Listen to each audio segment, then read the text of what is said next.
Welcome to Potion Sword Run. In this episode, we're going to be talking about Xbox, Double Fine, the Keeper, and how long Double Fine has at Xbox. Now, Double Fine has been one of my favorite studios since they first came out into the scene. I mean, their games are just different. They're wacky. They're weird. They're smaller, yeah, but, they're pretty good for the most part. My favorite is Psychonauts, obviously. Part 1, awesome. Part 2, great. One of my favorite games. I even have a signed autograph, whatever this thing is, picture, poster type thing. 22 out of 50. Signed by Tim Schafer, he's not the owner anymore, but I guess the lead over there at Double Fine, founded the studio and so on. But he sold it to Microsoft a few years ago. And, it made sense because as a small indie publisher that makes weird ass games, a small indie developer that makes weird ass games, it was very hard for them to keep on finding publishers all the time. Yeah, they partnered with Microsoft and got a few games out, but they had a bunch of other games that were published by other people, and it's just very hard. Some of their games were Psychonauts, for instance, was always put on the shelf, and then they had to find more publishers. Anyway, it's just hard for independent developers who depend on publishers to publish their games. There's a lot of other independent the game developers that publish their own games or use smaller publishers like Digital Revolver or so on, that have better relationships, because they're smaller than they do with corporate systems. Anyways, they ended up selling, and I loved it because I'm an Xbox fan. I love Double Fine. It's like, hell yeah. And they get to, take their time to make all these little weird ass games. But given how Microsoft is right now and how they're pretty much making Xbox get rid of studios and projects that aren't really working or aren't really selling, it leads me to Double Fine because their games aren't really system sellers. I mean, they're not AAA. They don't have a kind of blood and gore, and they don't cater to the mass audience. They cater to people who want experimental weird ass games, which leads me to The Keeper. The Keeper looks like a walking simulator type of thing, a side scroller, maybe a little bit of platforming. You play as a lighthouse with a bird, so some kind of combination between the two, doing puzzles and stuff, I believe. I mean, it looks freaking awesome. It looks beautiful. Just to look at it visually and play it visually, then yeah, I'm all for it. I mean, I'm gonna get this game. It's gonna come out on Game Pass, so I'll play it on Game Pass.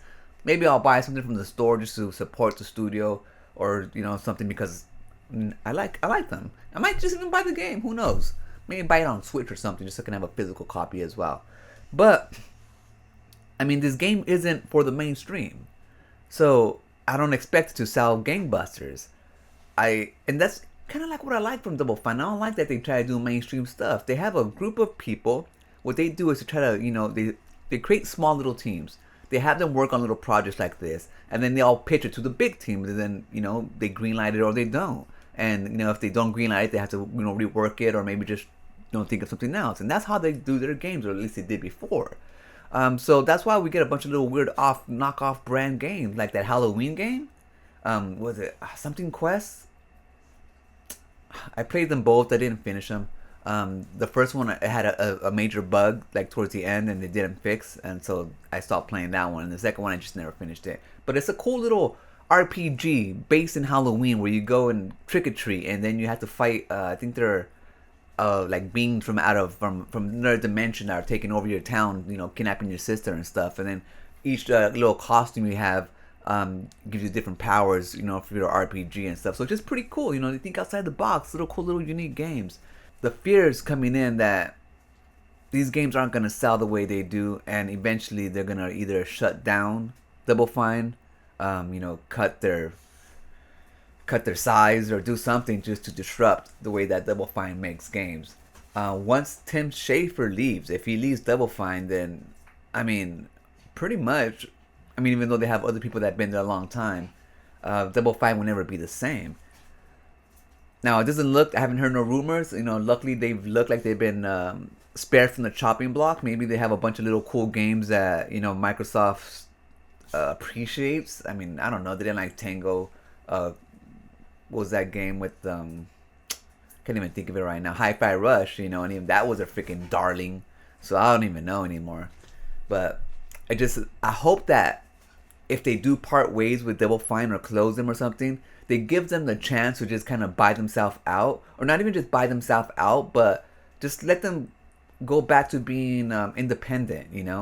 I know they spent money on it, and whatever whatever. Like, if you don't need to close things, the money's not wasted. You got your investment. Maybe not all of it. I don't know. I'm not into the financials, but I mean, why wouldn't you want the studio to just keep on living? Give them a chance. The same with the other studios. Like how they did a Tango Catchworks or whatever it is. How they closed it at first, but then again, they let them be themselves and they got bought out, whatever.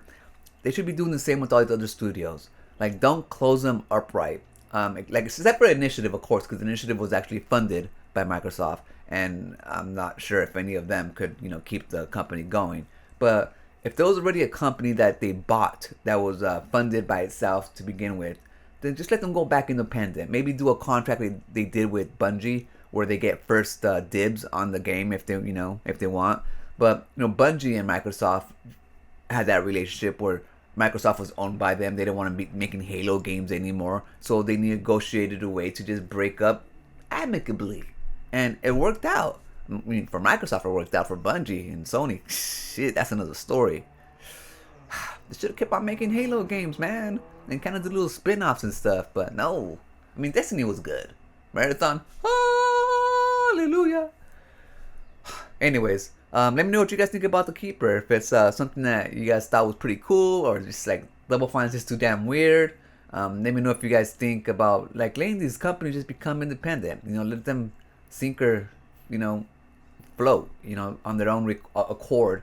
If you don't want them anymore, like I mean, why not? Like, what's the other? Like, just shut them down. People lose their jobs. You get bad PR.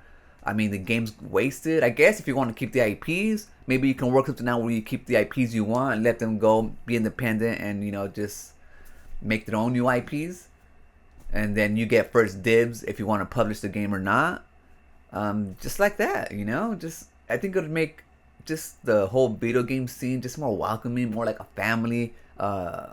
More like if you want to actually work there, because right now, like even when I was younger and I thought I might want to work in the video game industry, and I was actually going to school for design and different type of things and coding, I thought to myself, even then there was a bunch of freaking layoffs like all the damn time, and then I thought to myself, like, why would I want to work in an industry that's so volatile, especially when it comes to making my living, so that's pretty much what